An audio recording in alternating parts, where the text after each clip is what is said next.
The year is 1587, at the Plymouth Harbor in England. The air is thick with the sounds of departure, creaking rigging, shouting sailors, and the quiet sobs of families being torn apart. 3 ships, the flagship Lion, a flyboat, and a pinnace, bob in the grey water. They are more than just wood and canvas. They are arcs carrying a desperate hope for a new beginning across the Atlantic. Leading them is John White. He's not a soldier or a hardened sea captain. He's an artist and a mapmaker, a man who usually captures the world in ink and watercolor. Now he's the governor, responsible for over 100 souls. He stands on the deck, his eyes not on the fading English coastline, but on the vast, uncertain horizon. This isn't a voyage of conquest like those before. The passengers aren't soldiers seeking gold. They're families, bricklayers, farmers, and brewers, all looking for a place to call home. There are pregnant women and small children, their faces filled with a mixture of fear and hope. They aren't seeking a fight, they're seeking salvation. Among them is Eleanor Dare, Governor White's own daughter, standing beside her husband Anna. She is heavily pregnant with the child who would become the first English person born in the New World. Her resolve is the backbone of this entire venture. The night before they left, she whispered to her husband, "We go not to conquer, but to plant, and what we plant must grow, or we shall perish." As the wind finally catches the sails with a loud crack, the ships lurch forward, carrying their fragile dreams into the immense unknown of the ocean. The romance of the journey disappears almost immediately. The Atlantic Ocean is a harsh and brutal teacher. For weeks that turn into months, the wooden ships are tossed and battered by furious storms. The Lion, once a symbol of hope, becomes a claustrophobic, floating prison. Below decks, where the families are crammed together, the air grows foul and stagnant. It's a dim, twilight world, where privacy is a forgotten luxury. The constant pitching and rolling of the ship is a relentless dance they must learn just to survive. This confinement breeds tension, and worse, it breeds sickness. It begins with seasickness, leaving even the strongest passengers weak and miserable. But soon, more sinister illnesses like dysentery, the bloody flux, sweep through the crowded quarters. The sounds of coughing and sickness become the constant, grim soundtrack to their lives, a chorus against the roar of the wind and waves. Governor White walks among his people every day, trying to project a sense of control he barely feels. He sees the hollow eyes of starving children and the fear in the faces of parents who can no longer protect their own families. Their supplies begin to fail them. The fresh water, stored in poorly sealed barrels, turns foul and slimy. To drink it is to risk disease, but to refuse it means dying of thirst. Their hardtack biscuits, meant to last the entire voyage, are crawling with weevils. The colonists learn to tap the biscuits on the table before each meal, just to shake the insects out. During one sweltering evening near the Azores, White tries to rally their spirits. He tells them, it is a test of faith and endurance. God does not grant the promised land to those who walk a paved road, but his words offer little comfort against the gnawing hunger in their stomachs. While the ocean is a relentless enemy outside the ship, an even more dangerous threat lurks within. His name is Simon Fernandes, the Portuguese pilot hired to navigate the fleet. He's a man of incredible skill, but with a pirate's past and a volatile temper. A jagged scar on his cheek seems to reflect the contempt he holds for the colonists, whom he dismisses as mere luggage slowing him down. A dangerous power struggle begins to brew between Governor White and pilot Fernandes, one that threatens the entire expedition. Their destination was supposed to be the Chesapeake Bay, a true promised land with its deep, safe harbors, far from the treacherous sandbanks of the Outer Banks, where earlier expeditions had failed. The plan was simple, a brief stop at the old fort on Roanoke Island to check on a small garrison left behind, and then sail north to their new home. But Fernandes has his own agenda. The wind is against us, he'd snarl, his hand resting on the dagger at his belt. We cannot waste time heading north. The season grows late. White would insist, his voice shaking with anger. We are bound for Chesapeake. Those are the orders of Sir Walter Raleigh. But Fernandes would just spit towards the sea. Raleigh is in London. Here, I am the law of the sea. If you want to reach land before the hurricanes tear this tub apart, you will listen to me. The colonists can only watch this battle of wills with a growing sense of dread. They are trapped, completely dependent on a man who seems to care nothing for their survival.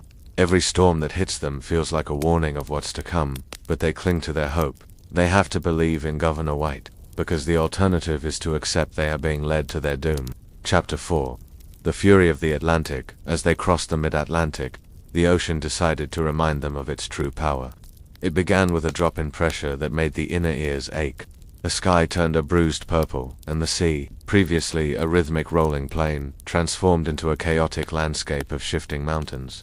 The storm hit at night. The lion was tossed like a child's toy. Inside the hold, it was pandemonium. Trunks slid across the deck, smashing into shins.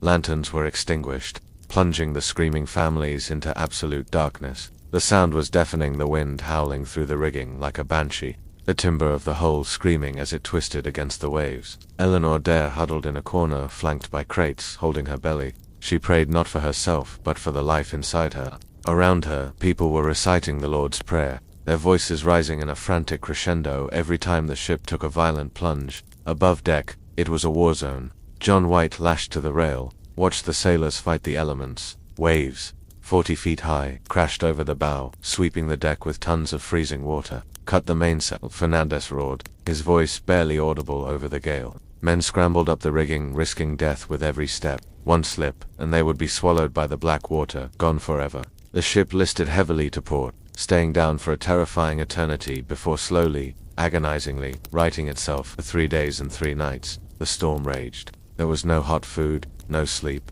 no dry clothing.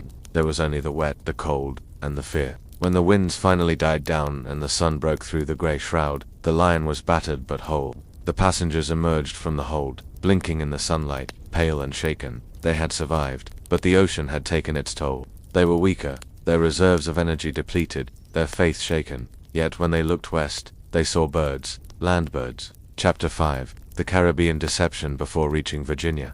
The fleet made stops in the Caribbean at Santa Cruz and Puerto Rico. This should have been a time of replenishment, a chance to gather fresh water, fruit, and salt, to preserve their dwindling meat. It became, instead, a theater of cruelty. At the island of St. Croix, the passengers drank greedily from a stagnant pond, desperate for anything other than the slime in the ship's casks. The water was poisoned, tongues swelled in their mouths. Burning fevers gripped the strongest men. Children cried as their skin broke out in hives. White implored Fernandez to move to a better anchorage, to find fresh springs. Fernandez refused. "The wind is good," he claimed. "We sail."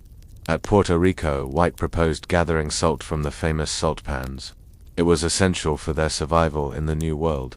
Without salt they could not preserve fish or game for the winter. "No," Fernandez decreed. "I will not risk my ship against the Spanish patrols for a few bushels of salt." It was a lie, and White knew it.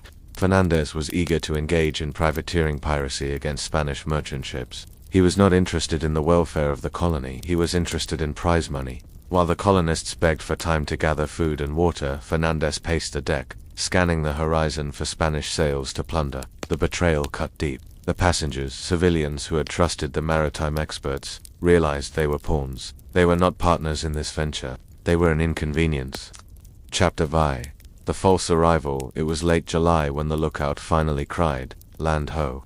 A collective sob went up from the deck. They saw the barrier islands of the Outer Banks, a ribbon of sand and green scrub dividing the dark ocean from the calm sounds. The air smelled of pine, resin, and salt marsh, the scent of the New World. The plan was specific. Stop at Roanoke Island. Check the garrison. Leave immediately for the Chesapeake Bay. John White took a small boat, accompanied by the colony's leaders and the Native American guide, Manteo, who was returning to his people. They rowed toward the shore of Roanoke, their hearts pounding. As the keel of the boat grated against the sand, silence greeted them. The fort built by Ralph Lane the previous year was still standing, but it was overgrown with melon vines. Deer were grazing within the palisade walls. The houses were intact but empty. Then they found the bones. The bleached skeleton of one of the soldiers lay near the entrance, the skull crushed. The 15 men left behind were gone.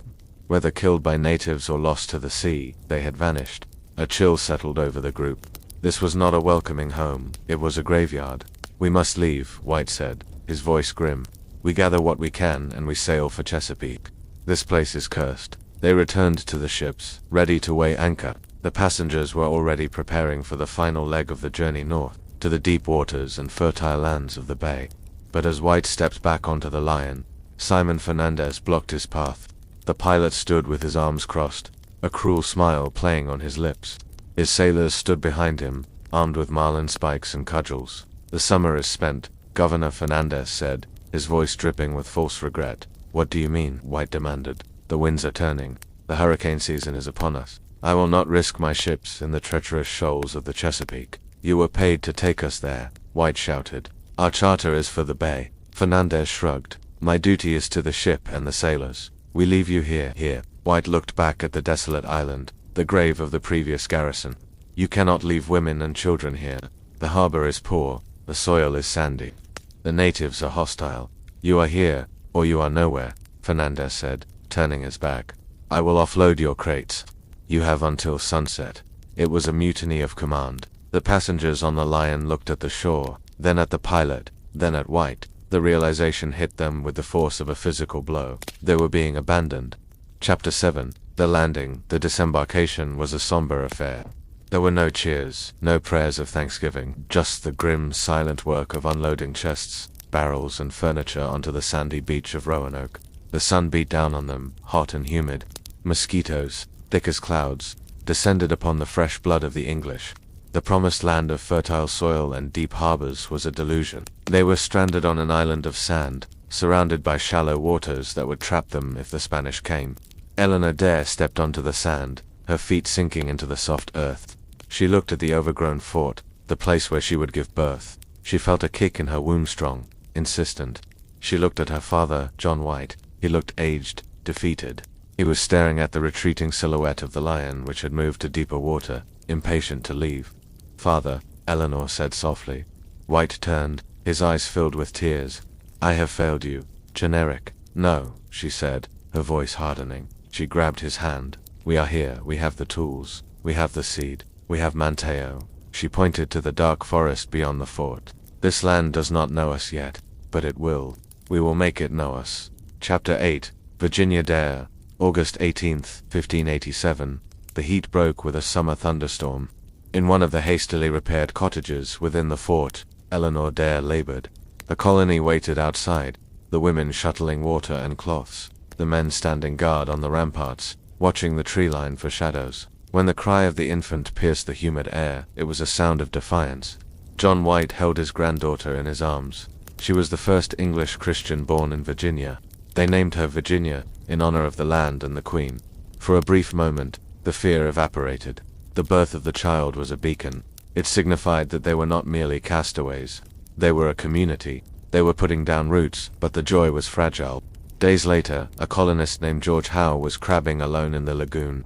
He was found hours later, dead, pierced by 16 arrows. The war had begun. The local tribes, remembering the brutality of the previous English soldiers, made no distinction between the soldiers and these new civilians. Supplies were already running low. The realization set in that, without a resupply, they would not survive the winter. Chapter 9. The Impossible Choice. August 22nd, 1587. The council of the colony met in the center of the fort. Someone must go back, Ananias Dare said, looking at the assembled men. Someone must ensure that Raleigh knows we are here, at Roanoke, not Chesapeake. Someone must bring supplies. They looked at each other. To leave was to risk the ocean again. To stay was to risk starvation and slaughter. It must be you, Governor, a voice said. John White recoiled. I cannot leave. I am the governor. I cannot leave my daughter, my grandchild. You are the only one Raleigh will listen to, Ananias insisted. If I go, I am just a bricklayer to them. If Fernandez goes alone, he will lie. He will say we are dead to save his own skin. You have the status, you must go. Eleanor approached her father. She held Virginia, now only a few days old. Go, father, she said. Her eyes were dry, her jaw set. Go and bring us help. We will hold this place. We will wait for you. White looked at the baby, at his daughter, at the faces of the 115 people he had led across the ocean. His heart broke into pieces. I will return, he vowed. Before Easter, I swear it by Almighty God. Chapter 10. The separation, the departure, was more painful than the one from Plymouth. John White climbed into the boat that would take him to the ships. He looked back at the shore. The colonists stood on the beach, waving. Eleanor stood at the front, holding Virginia up to see the grandfather she would likely never remember. As the boat pulled away, the figures on the beach grew smaller. They became silhouettes, then specks, and finally, they blended into the line of the trees. John White stood on the deck of the ship as the coast of Virginia faded from view. He clutched his sketchbook, filled with drawings of the people and the land he was leaving behind. He did not know that the Spanish Armada was gathering in Europe. He did not know that war would close the Atlantic for 3 years. He did not know that he would never see Eleanor or Virginia, or any of them, ever again.